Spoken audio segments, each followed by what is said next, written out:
NCC cadets ने युवा संवाद G20 सम्मेलन 2023 नामक प्रतियोगिता का आयोजन किया और इसमें G20 सम्मेलन 2023 के विभिन्न पहलुओं पर विचार विमर्श किया। आयोजन में 17 कैडेट्स ने भाग लिया और उन्होंने G20 सम्मेलन 2023 के विभिन्न पहलुओं को व्यापकता के साथ प्रस्तुत किया।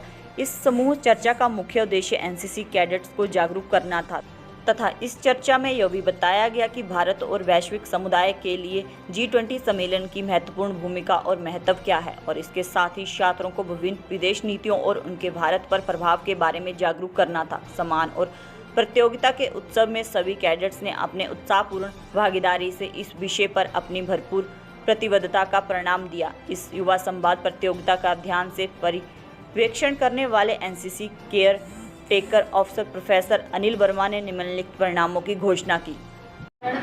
डिग्री कॉलेज अम की छात्राओं, आज हम सब यहाँ पे G20 समिट जो हाल ही में इंडिया में हुआ है न्यू दिल्ली में 9 और 10 सितंबर को, इसके बारे में हम चर्चा करने के लिए यहाँ पे खड़े हैं।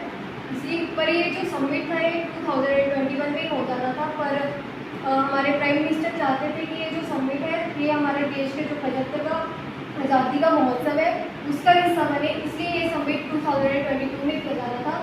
बट उस समय जो 2021 में था उस समय इटली को दिया गया था कि ताकि हम इसको अपने देश के आज़ादी का अमृत महोत्सव में इसको एडप्ट कर पाए। बट उसके बाद 2021 में इंडोनेशिया में 2 बैठकें होनी थी, वहाँ पे 2 जो समिट्स होने थे, बट उसके कारण ही इसको इंडोनेशिया के लिए दे दिया गया था। उसके बाद 2023 में हमें ये मौका लगा है कि हम इस समिट को यहाँ पे करवा पाए। सभी को पता होना चाहिए कि G20 है क्या। G20 19 देशों प्लस एक यूरोपियन यूनियन का संगठन, पर यह 10 तारीख तक की था, अब इसमें अफ्रीकन यूनियन जुड़ गई है। आपको ये जानकर हैरानी होगी 1.3 बिलियन पॉपुलेशन कवर होती है अफ्रीकन यूनियन में, पर इसकी जीडीपी महज 3% है पूरे विश्व की जीडीपी की। और जो जीडीपी पहले 85% होती थी वो अब 88% हो गई है। अब G20 बोलना इसको अब सही नहीं है, G21 बोलना सही चाहिए, ठीक है। सो ये स्टार्ट नहीं हुआ, ये सबसे पहले हमें जानना चाहिए। 1999 Today I am here in front of you to discuss about the G20 presidency. G20 basically stands for Group of 20.